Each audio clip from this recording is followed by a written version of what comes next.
Imagine this. Madrid, 1834. You're a royal physician. You've been summoned to the palace, but it's not a routine call. King Ferdinand VII is dead. But Queen Regent Maria Cristina, she's there, tears streaming, and she makes this request. It's just unprecedented, bizarre, frankly, chilling. You go towards the late king's body, and it's not his face that grabs your attention. No, it's what's hidden under the silk sheets. And anatomical monstrosity that secretly defined his entire reign, maybe even more than his cruelty or paranoia. Okay, let's really dig into this. Yeah, and what's fascinating here is how this incredibly personal, hidden physical issue became, well, almost a mirror image of his reign. A reign that was itself kind of deformed, oversized in its problems, and ultimately just destructive. In a system like absolute monarchy, one person's deepest secret can literally snowball into a national disaster. Exactly. So our deep dive today is all about Ferdinand VII. We want to uncover how this profoundly personal, hidden physical condition really shaped him, his character, his relationships, and, ultimately the fate of Spain itself. We're going to explore how secret shame became a very public disaster, and maybe what that tells you about these really tangled, sometimes terrifying intersections of power and psychology. To get Ferdinand, you really have to go back, way back. It's not like some divine curse, but more the poisonous result of centuries of royal inbreeding. He was born October 14th, 1784 at El Escorial Palace. His parents, first cousins, Charles IV and Maria Louisa of Parma. So right from conception, the genetic deck was stacked against him. Right.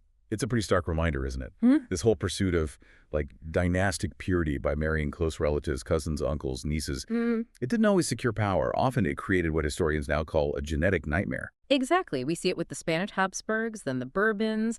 It led to this really disturbing pattern of mental instability, physical deformities. And Ferdinand, unfortunately, became a sort of living embodiment of this royal decay, a very human price for keeping the bloodline pure. And as he grew up, it became clear nature had played a particularly cruel trick on him. I mean, during his teenage years, his physical development went in a direction that just baffled doctors at the time. There are contemporary medical records tucked away for ages in Vatican archives that describe his endowment in these, clinical but horrifying terms. Yeah, one physician notes, His Royal Highness is afflicted with a member of such extraordinary dimensions and peculiar form that intimate relations may prove challenging. Challenging is quite the understatement. Definitely an understatement. Another record is brutally blunt. The prince's organ resembles nothing so much as a billiard cue thin as sealing wax at its base, thick as a man's fist at its extremity, and long enough to serve as a walking stick. We're talking nearly 10 inches in its natural state, growing considerably larger when aroused, plus this peculiar curvature and what they called additional tissue growths. Wow, and this immediately raises the question of societal norms back then. In an era where smaller was actually seen as more refined, more aristocratic, Ferdinand's massive size wasn't a source of pride. It was the opposite. It was a source of profound, isolating shame. It basically marked him as freak of nature, this constant, inescapable reminder of his abnormality in a world obsessed with appearances. And the psychological fallout must have been just devastating. His childhood was already a mess. A weak father, Charles IV, a promiscuous mother, Maria Louisa, openly having an affair with Manuel de Godoy. So he learned about power and betrayal early on. But his physical difference, that really seems to be what forged his character. Imagine the court whispers, the servants giggling, the jokes from courtiers, even reports from foreign diplomats. He was constantly an object of mockery. And that kind of relentless humiliation, it breeds this deep, festering resentment. You see it manifest in him as intense paranoia, vindictiveness, and just outright cruelty. He started seeing insults and challenges everywhere, didn't he? Yeah, absolutely. Here's where it gets really interesting. There's this chilling anecdote from a court chaplain's memoirs. A young page accidentally walks in on the prince changing. Ferdinand doesn't just fire him. He has the boy flogged, and his entire family exiled from Madrid. The message couldn't be clearer. Witness the prince's shame, and you pay a heavy price. It's a really early, brutal sign of the ruthlessness born from that deep insecurity. And this intense personal struggle, it just got magnified when marriage entered the picture. In 1802, he marries his first cousin, Princess Maria Antonia of Naples and Sicily. She apparently arrived in Madrid full of these naive romantic ideas. She'd heard him called the desired one, probably pictured some kind of fairy tale prince. Yeah, but the medical reality of their wedding night was anything but romantic. Dr. Francisco Flores' secret notes mention needing significant medical intervention and specialized equipment. They even secretly commissioned royal craftsmen to make what they called marital aids, custom cushions, supports, basically things to try and make the physical act possible. It wasn't just a private matter then. It actually required state resources and absolute secrecy. Right, imagine the scene.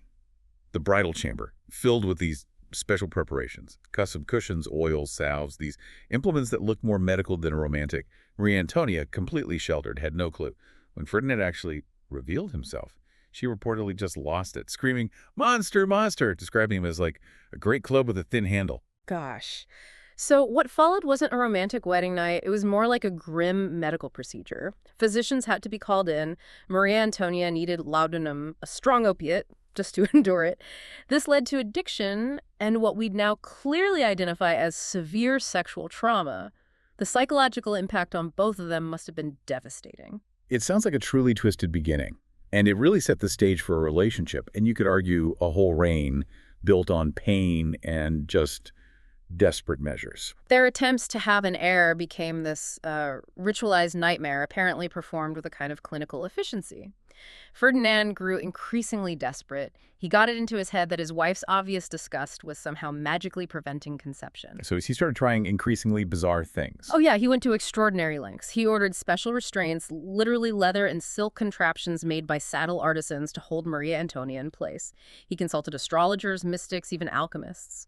One mystic apparently convinced him he had a dragon's rod that needed weird rituals to unlock its fertility. Wow. Pouring royal resources into magic solutions for his personal crisis. Exactly.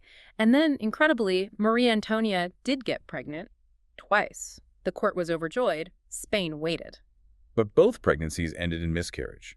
The first in 1804, around 4 months. The second, 1805, almost full term, and it nearly killed her. Physicians at the time blamed unusual stresses, but the later understanding is that Ferdinand's anatomy made sex so traumatic her body just couldn't carry a pregnancy to term. And Ferdinand's reaction, this is where his cruelty really shows, and it raises that question about unchecked power enabling abuse, even in private. Instead of compassion, he accused her of deliberately sabotaging the pregnancies. It destroyed what was left of her mental health. So her death in May 1807, she was only 21. Officially it was fever, but it sounds like she really died of despair. That seems to be the consensus among those who've studied the private records. And then there's that chilling detail. The palace apothecary died suspiciously just days later, suggests someone was silencing potential leaks. Despite all that tragedy, Ferdinand apparently seemed relieved and immediately started looking for wife number 2. Pretty much. Within weeks, he was making inquiries, specifically asking about women who had already proven they could bear children, even during his captivity under Napoleon from 1808 to 1814 at Château de Valençay. While French doctors were doing these studies on him, some reportedly bordering on torture, confirming his anatomical dysfunction. His main obsession remained finding a bride suitable for his special circumstances. No personal growth, just deeper into the problem. So Ferdinand returns to Spain in 1814. The crowds are ecstatic, he's the desired one, the liberator. But his first priority isn't governing, it's finding a new wife. This kicks off what historians call the ominous decade, where his personal issues and his political failings become completely intertwined. His private problems start directly causing national catastrophes. And it's incredibly telling, isn't it? One of his very first acts as the restored king is commissioning a new set of those marital aids, this time from all across Europe. They were hidden in secret palace rooms, apparently representing the finest achievement of perverted ingenuity of the era. Craftsmen sworn to secrecy, several later found dead under mysterious circumstances. Josh, it just highlights how much state resource and intense secrecy was poured into this one man's private obsession, while Spain itself was facing huge problems. Absolutely. So marriage number 2, 1816, Maria Isabel of Portugal. Predictably, another disaster. The wedding night, reports of screams echoing through the palace corridors. Not screams of passion, but of genuine terror and pain. Oh no. Servants found blood-stained sheets and broken furniture. It sounds less like a wedding night and more like a medieval torture session. That's how some contemporary accounts described it, yeah. Isabel was traumatized. She developed a stutter, would flinch violently if Ferdinand came near, suffered hysterical episodes. Her ladies-in-waiting reported nightmares where she screamed about the monster. And Ferdinand's reaction to her obvious terror. He took it as a personal insult, a mockery. His paranoia just went into overdrive. He became convinced she was conspiring against him. He started intercepting her letters, having her food tasted, searching her rooms constantly. His sexual dysfunction had essentially metastasized into a kind of political psychosis. Any personal slight felt like a threat to his rule. And he still needed an heir, so he went to even more disturbing lengths. Truly disturbing. Commissioning bizarre medical consultations, even inviting foreign experts to observe his attempts at procreation. It turned the royal marriage bed into this grotesque medical theater, and these observers took detailed notes, made sketches, which then circulated in European medical schools. His private agony became almost public knowledge in certain circles. Unbelievable. And Isabel, subjected to all this. She reportedly entered a state of complete psychological collapse, became a living ghost in the palace. And this personal failure had huge national consequences. Spain's colonies in the Americas were already revolting.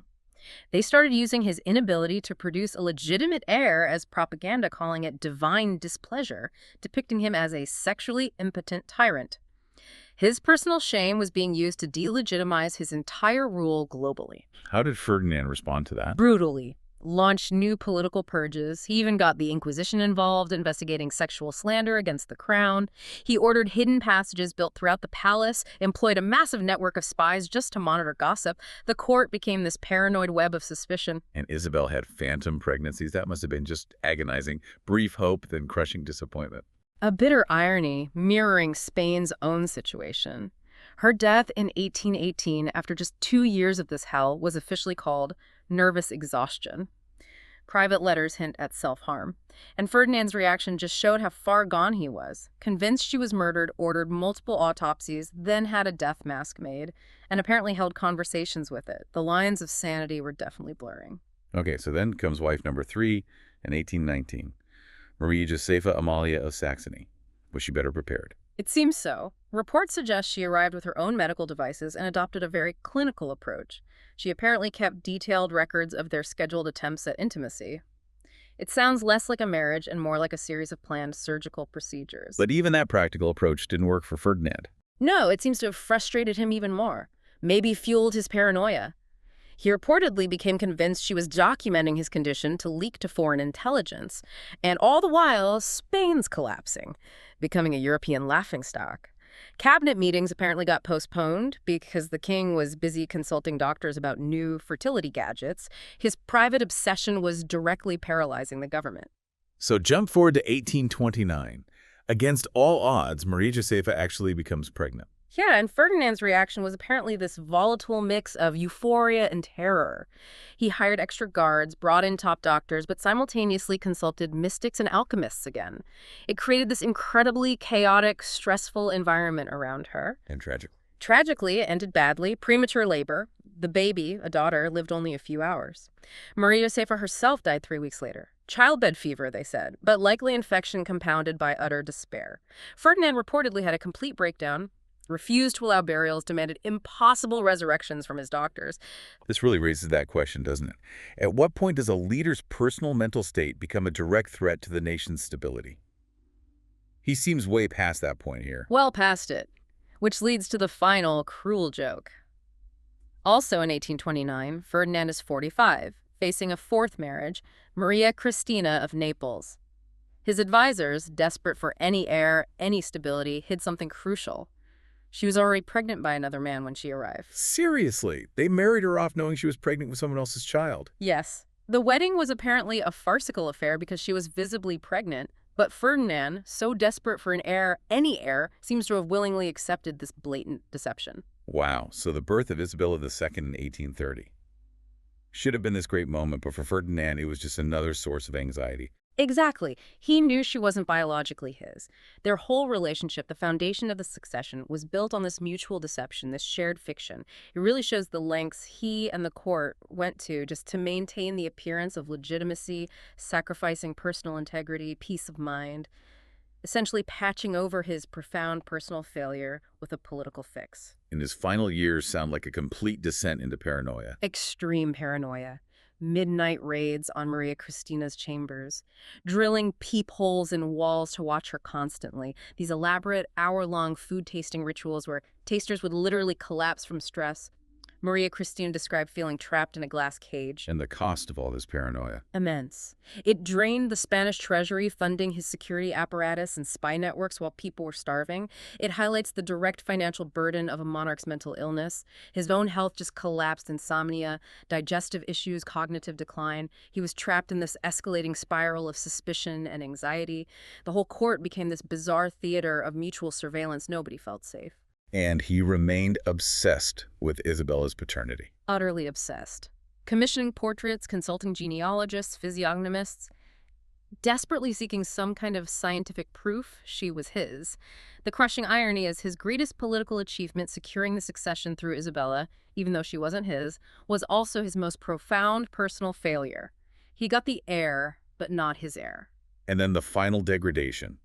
Convinced Maria Cristina was trying to poison him through infancy, demanding medical checks before any contact. Yes, in 1832, it was the final stage. His last months were spent drifting in and out of consciousness, apparently calling out for his dead wives, issuing orders about plots that didn't exist. He finally died in 1833. Officially gout, but the real cause. Privately, palace physicians acknowledged it was just exhaustion, physical, psychological, spiritual, a king completely consumed by his own demons. Which brings us back to that secret autopsy in 1834.